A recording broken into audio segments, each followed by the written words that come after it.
60 साल भारत के मुसलमानों ने सेकुलरिज्म के नाम पर इन तमाम नाम निहाद सेकुलर पार्टियों को वोट दिया। बताओ क्या हासिल किया आपने? बताओ मुसलमानों, बताओ आपने क्या हासिल किया? आपने समाजवादी को इख्तियार दिया, मुलायम सिंह यादव को मुख्यमंत्री बनाया, आपने वोट दिया, अखिलेश को मुख्यमंत्री बना दिया, आपने बहन मायावती को मुख्यमंत्री बनाया, उससे पहले बरसों आपने लोकदल और कांग्रेस को वोट दिया। अरे बताओ क्या तुम्हारे पास कोई तरक्की हुई? क्या तुमने कुछ हासिल किया?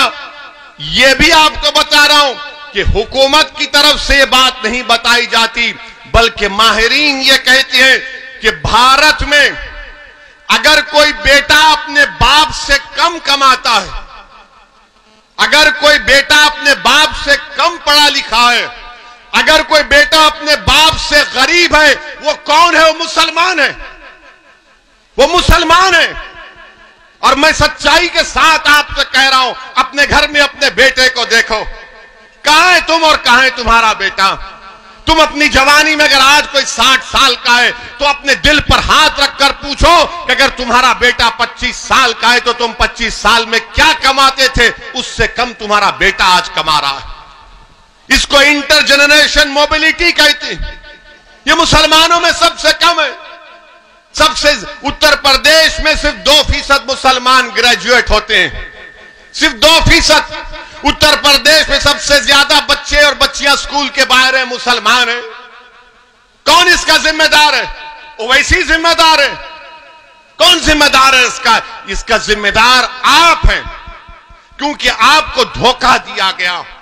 आपको हर चुनाव में आकर कहा गया कि जिंदगी और मौत की बात है, सेकुलरिज्म का मामला है, मुसलमानों एक होकर कभी समाजवादी को दे दो, कभी बीएसपी को दे दो। मुसलमानों इस चुनाव में तुमको एक होना है, अपने लिए, अपने मुस्तकबिल के लिए, अपने नौजवानों के मुस्तकबिल के लिए। आपने हमेशा वोट दिया इन पार्टियों को, मगर क्या तुमने कभी वोट दिया अपने आप को? क्या तुमने कामी वोट दिया अपनी तरक्की के लिए, अपने बच्चों के स्कूल के लिए, उतरौला में एक रेलवे की लाइन के लिए, उतरौला में स्कूल और पॉलिटेक्निक के लिए, उतरौला में चीनी के मिल में कीमतों को दिलाने के लिए? यही बात मैं आपसे अर्ज करने आया हूं कि आपको अपने वोट का सही इस्तेमाल करना है। डरने और घबराने की जरूरत नहीं है। अपने वोट से अपनी पार्टी के उम्मीदवार को कामयाब करिए। कोई समाजवादी का, बीएसपी का, कांग्रेस का कोई आकर कहेगा कि अगर डॉक्टर मन्नान कामयाब होगा तो क्या कर लेगा वो? कोई पूछेगा आपसे कि अगर मंजलिस के 10-15 एमएलए इंशाअल्लाह उत्तर प्रदेश में कामयाब हो गए तो क्या करेंगे? मैं उनको कह रहा हूं, आपसे मुखातिब हूं, अगर आपके दिल में ये वसवसा है, अगर आपके दिल में सवाल है, तो इसका जवाब यही है कि पूरे भारत की पार्लियामेंट में 540 के करीब पार्लियामेंट के सांसद के मेंबर हैं।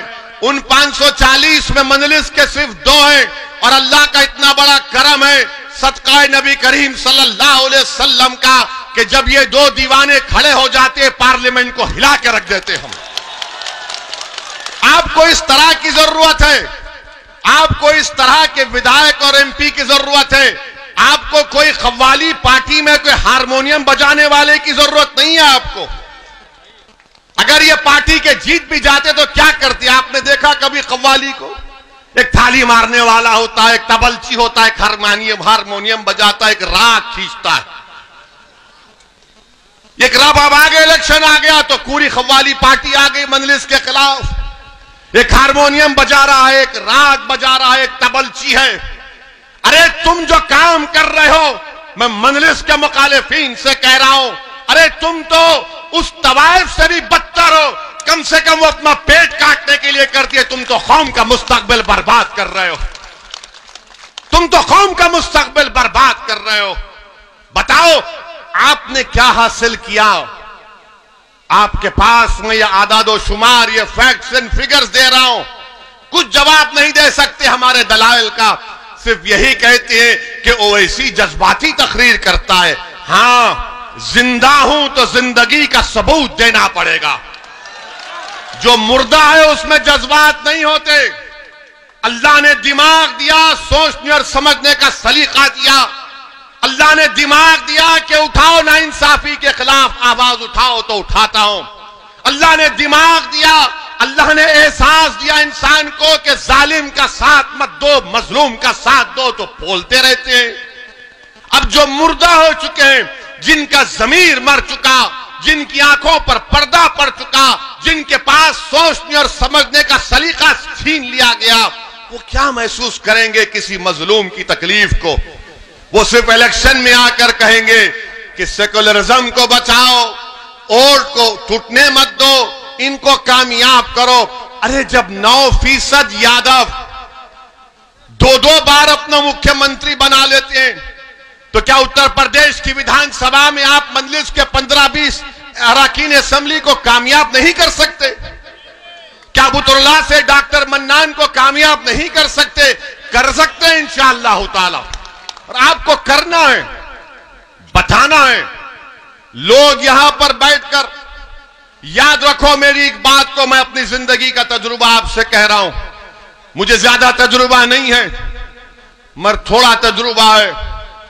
इंसान जब एक मरहले पर पहुंच जाता है ना, जहां पर उसको फैसला लेना है, तो हमेशा याद रखो, दिमाग आपसे कहेगा खतरा मत मोल ले, दिमाग कहेगा कि खतरा मत मोल ले, दिल बोलेगा प्यारे जब प्यार किया तो डरना क्या, दिल का साथ दो, दिल का साथ दो। दिमाग तुमको डरा देगा।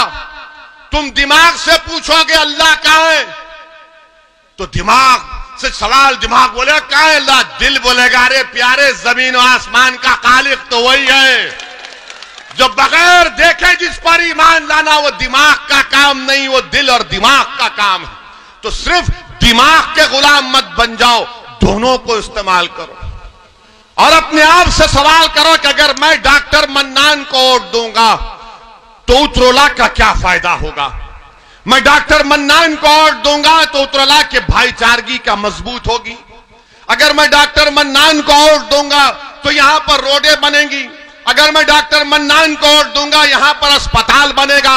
अगर डॉक्टर मन्नान को वोट दूंगा तो पीने के पानी का मसला हल होगा। अगर मैं डॉक्टर मन्नान को वोट दूंगा तो क्या मेरा विधायक लखनऊ जब जाएगा तो क्या खाली अपनी गाड़ी में टाई टाई लगाकर खामोश हो जाएगा, या फिर असेंबली में जाकर लखनऊ की विधानसभा में आपकी आवाज बनेगा, लखनऊ की हुकूमत के सामने आपके मसाइल को बयान करेगा? ये फैसला आपसे लेने की मैं गुजारिश कर रहा हूं। इन बात पर आप गौर करो।